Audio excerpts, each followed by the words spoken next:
২৭ বছর বয়সে ৯,৮০০ কোটি টাকার সম্পত্তির মালিক এই তরুণ।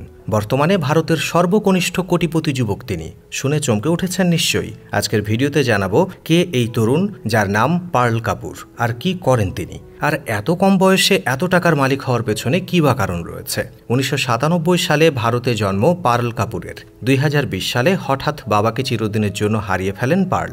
আচমকা পায়ের তলার মাটি সরে যায় পার্লের। ছোটবেলা থেকেই পড়াশোনায় যথেষ্ট মেধাবী ছিলেন পার্ল। স্কলারশিপের টাকায় উচ্চশিক্ষা লাভের আশায় লন্ডন পাড়ি দেন পার্ল। পরবর্তীকালে লন্ডনের কুইন মেরি ইউনিভার্সিটিতে ভর্তি হন তিনি এবং সেখান থেকে ইনভেস্টমেন্ট ব্যাংকিংয়ে স্নাতকোত্তর ডিগ্রি লাভ করেন। পড়াশোনা শেষ করে একদিনও বেকার অবস্থায় বসে থাকেননি তিনি। ২৪-২৫ বছর বয়সে আজকালকার বহু ছেলেমেয়ে কলেজ পাশ করে বাড়িতে বসে থাকে। সেখানে পার্ল কলেজ পাশ করার পরেই বিজনেস অ্যাডভাইজার হিসেবে কাজ করা শুরু করেন। সব ঠিকঠাকই চলছিল, কিন্তু হঠাৎ মৃত্যু পার্লকে ভেতর থেকে নাড়িয়ে দেয়। তবুও স্বপ্ন দেখা বন্ধ করেননি তিনি।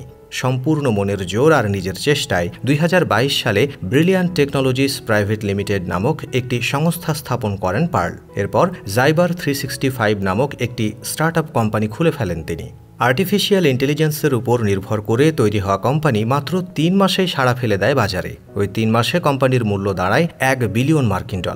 যে বাবার টাকায় দামি বাইকে ঘুরে বেড়ায় কিংবা অসৎ সঙ্গে জড়িয়ে নিজের জীবন নষ্ট করে দেয়, সেই বয়সের একটা ছেলে ৯,৮০০ কোটি টাকার কোম্পানির মালিক।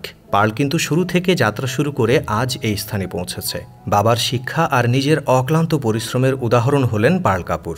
আপনাকে কোটি কোটি টাকা উপার্জন করতে হবে এমন কথা কেউ বলেনি। এমনটাও নয় যে সবাই একই ধরনের কাজ করবে, কিন্তু পার্লের গল্পটা অবশ্যই সবার জানা দরকার। একজন ২৭ বছর বয়সী ছেলের জেদ, বিচক্ষণতা, পরিশ্রম ও সাফল্য বহু তরুণ ছেলেমেয়েকে ভালো কিছু করার আত্মবিশ্বাস দেবে।